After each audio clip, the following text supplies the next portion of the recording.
Yo ninjas, I'm Kaio and welcome to this new video where I'm gonna talk about my breaking story. How did I start breaking, which was my first power move, which was the hardest move to learn, and so on. Everything I will say in this video is not the right way to learn breaking or to learn power moves, but it's just my story. I really don't recommend learning the moves in my order, because if I can go back in time, I would practice things in a better way. In the first year, I think I was practicing more footworks, a little bit of power moves, but mostly footworks. But practicing footworks really helped me to gain the power to learn my first power moves, especially the swipe and the flare. So I started breaking roughly 15 years ago because I saw some b-boys dancing in the street. I didn't even know the name of this dance. I was not even sure if it was called breakdance or hip-hop, or I had no idea. After seeing these b-boys, I just tried few moves by myself, like the helicopter or coffee grinder, or kinda like half of a backspin, and trying to turn myself, trying to do a windmill. It was just something weird.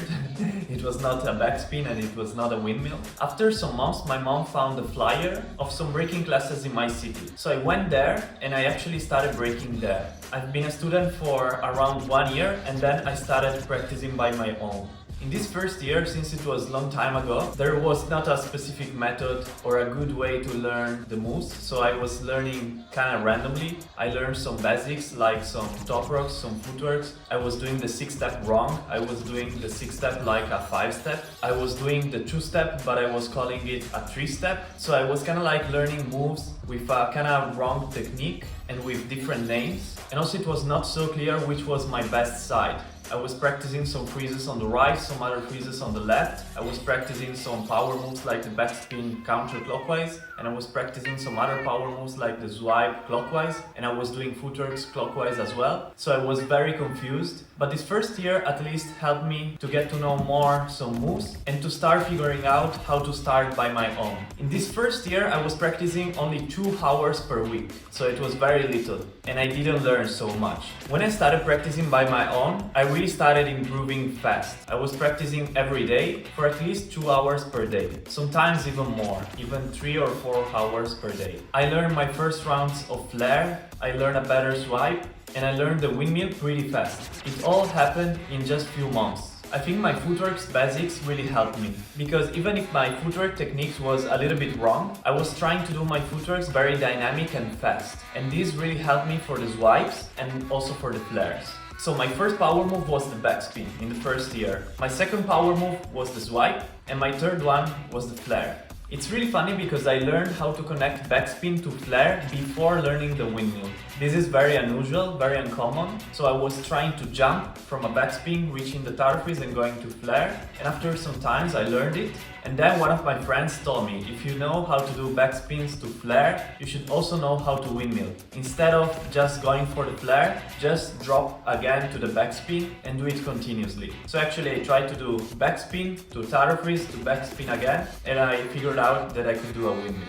So basically I learned the windmill in just one attempt, but I could do it just because I had a very strong backspin first, even some backspin variations with different leg shapes, and I knew how to do some footworks, flares, swipes. I know that these moves are different from a windmill, but I think they really helped me develop more body control to understand, to figure out how to do the windmill. After learning these moves, for some months, I just focused on connecting these moves a lot. I almost only practiced combos between these moves. This was very crucial because it really helped me develop more control on these moves, develop more power and speed in these moves, and to have a solid foundation to learn more advanced power moves. After that, I started learning windmill variations. The first one was the barrel windmill. I could do it almost immediately, but at first it was very slow. After practice and practice, it went faster and smoother. I was really trying to push as hard as possible to make it fast. The next thing I wanted to learn was the elbow track, or elbow air flare. I didn't know the technique, so I was just trying to throw myself from one elbow to the other. I didn't have solid freezes. I think I couldn't even hold an elbow freeze for more than 3 seconds. I was really weak in freezes. Some of my freezes were on the right hand, some others on the left hand, like the baby freeze on the right, but the elbow freeze on the left, the pike freeze on the left, but the chair freeze on the right, and I never really developed my freezes. So the elbow track was, I think, the first move that seemed more challenging to me. The windmill was very easy, the backspin as well. The flare also didn't took so long. At first I used to practice flares with socks. My form was very bad. I didn't use shoes at first because I wanted to try to slide. I also recommend learning flare in this way. I think it's very fast. At least for me, it was very fast to learn flares just by sliding on the floor with my feet and a little bit with my knees sometimes. If you do it, be careful. Wear some pads on your knees and even on your feet if you want. But yeah, flares were not hard for me to learn. Swipes as well. Windmill variations were not hard. Elbow track instead was the first challenging move that I ever tried. I couldn't land properly on my left elbow. I kept practicing, but in the first months I didn't see any good improvement. Besides that, I kept practicing my combos, but mostly just basic power move combos. Flare to windmills to swipes and so on. My goal was trying to get faster in my power moves, because at first when I learned my first power moves, they were kinda sloppy, so I was trying to make them more powerful. When my basic power moves went a little bit faster, I also noticed that I had a little bit more power to kick in the elbow track, and I could do the first round to windmill. After learning the first elbow track round, as usual, I tried to connect it to other moves. For example, I tried flare to elbow track to windmill, or swipe to elbow track, or windmill to elbow track. I really liked practicing combos, so I wanted to make sure every time I learn a new move to be able to connect this new move to all the other moves that I could do. After learning how to connect the first round of elbow track to all my moves, it was pretty easy for me to learn the second round. Then I applied the same concept, so I tried to connect 2 rounds of elbow tracks from flares or from windmills to connect them in my combos. After unlocking that, I was able to learn the third round, and so on. When I learned around 4 or 5 rounds of elbow track or elbow air flare, I started practicing air flares. The first day I practiced air flares, it looked pretty hard, but I wanted to try to cheat and to connect the flare however, because I noticed that the more I connect one move to other moves, the more I improve this move itself. It always worked for me. For example, once I learned the munch mill, the more I connect the munch mill with other moves, with windmills, with flares, with swipes, the more I improve the munch mill itself. So to learn air flare fast, I wanted to try directly to connect air flare to flare even by cheating with my foot on the floor a little bit. This really helped me because I learned 1 round of air flare to flare very quickly, I think in just few days. At first I used to cheat, as I said, but with some time and practice, this cheating was becoming more like a slide, and then the combo was becoming smoother and faster. I kept practicing just 1 round of air flare to flare for some months, until I decided it was time to try air flare to windmill. It was a little bit scary for me because I was afraid to hurt my knee, bump my right knee on the floor, but it didn't happen and I could do it. At this point it was easy for me because I was already used to connect air flare to flares in a smooth way, so connecting air flares to windmills was pretty much the same. At this point it was time to practice air flare even more in the combos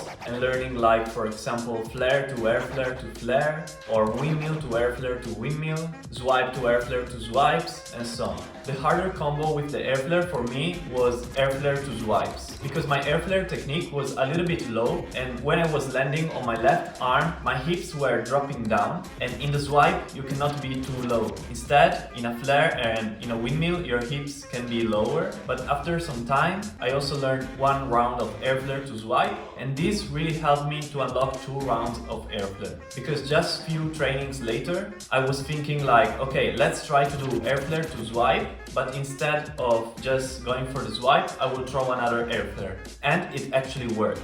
My second round of air flare was very low, but I noticed I had the speed, I had the power to do it. Then, in the same day, I went for 2 rounds of air flare to windmills or to flares, I don't remember exactly.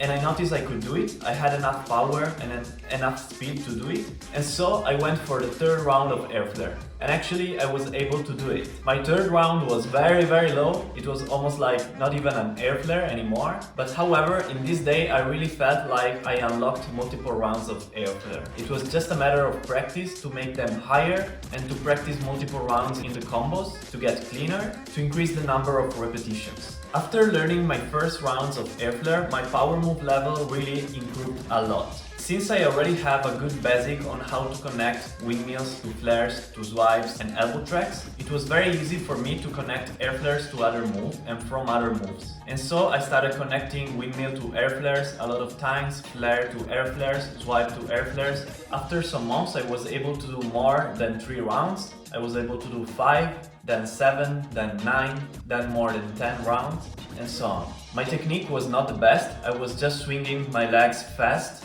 I was not really focusing on the control. I didn't have enough basics on the air freeze and on the pipe freezes to control my air flares. But I realized that only after a few years. When I started practicing air flare variations, I noticed I was not able to do any air flare variations, and each variation was very hard for me. I was not able to cross my legs in the air flare. I was not able to do any other leg shape. I was not even able to do the air flare a little bit more vertical to make it easier to connect it to 90s or to reverse hand-ups, for example. So actually I was only able to connect air flares to other power moves like flares, windmills, swipes, but I was not able to do more variations of it and to connect air flares to higher moves like 90s, 2000s and reverse 90s. So it was time to change my technique. I think this is where my power move progress started getting slower, because changing my airflare technique to be able to do more combos really took a lot of time, because I was too used to just swing for the airflare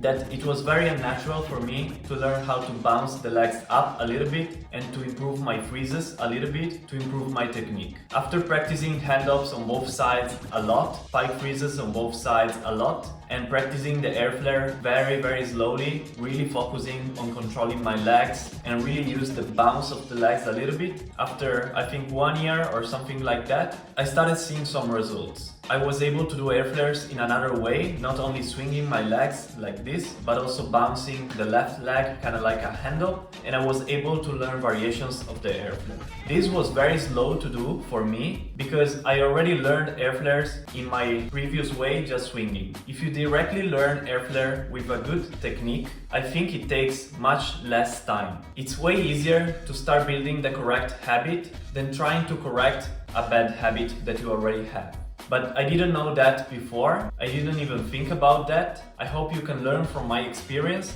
and when you start learning a move, try to learn it directly in the way that it's more useful to achieve your goals. When I improved my airflare control, my power move level started improving again. It was way easier for me to do some combos like elbow tracks to air flares or flash airflare from the right elbow to the left hand. I could do it before, but it was very low. After learning how to bounce my legs, I was able to land higher and also to connect, for example, airflare to reverse hand-ups, belly airflares or munch airflares and other combos. This was around 2013, I think, I'm not sure, but at this time I started with filmmaking and videos on YouTube, and so I was focusing less and less on breaking. I was focusing more on making short films, doing some video works for other people. So from that time until a few years ago, I didn't improve that much. In 2018, I really felt the fire of practicing again, and I felt very inspired to practice a little bit of everything. Started to become more complete, not only power move mostly, but practicing more my footworks, my freezes, my top rocks, and start learning more about breaking. I started practicing more again, and this time I was practicing everything in my training. For many years I used to practice basically only power moves, but from 2018 I really started practicing everything again. Starting from the basic footworks, I rewatched all the storm tutorials on YouTube. I really mastered all the storm foundations, and then I tried to learn from other tutorials on YouTube, and then I started creating my own patterns, footworks patterns, legwork patterns, back rocks, floor works. And I actually really enjoyed this part, just being creative and create my own steps. In the past few years, I tried to think how could I evolve my own style, and I realized that when you do legworks and footworks patterns, many times you can repeat the same steps on one side, on the other side, without making it look like you are changing direction.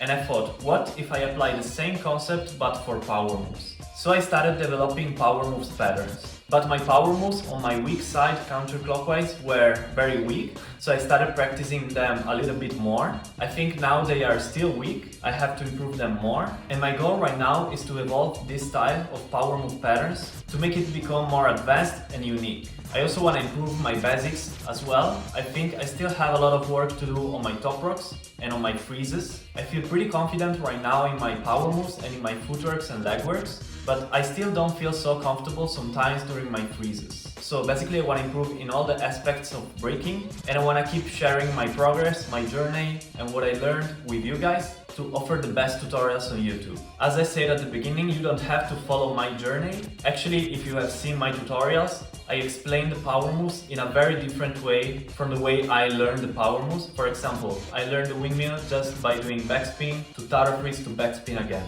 But how I explain the windmill right now, it's very different. I think this new method is way more efficient to learn moves, and I really hope you can learn power moves fast with my methods. If you want to support me, I will leave my Patreon link in the description, or you can check out my merch, also link in the description, and see you next time with a new video. Yo ninjas! B-boy over! Kaio!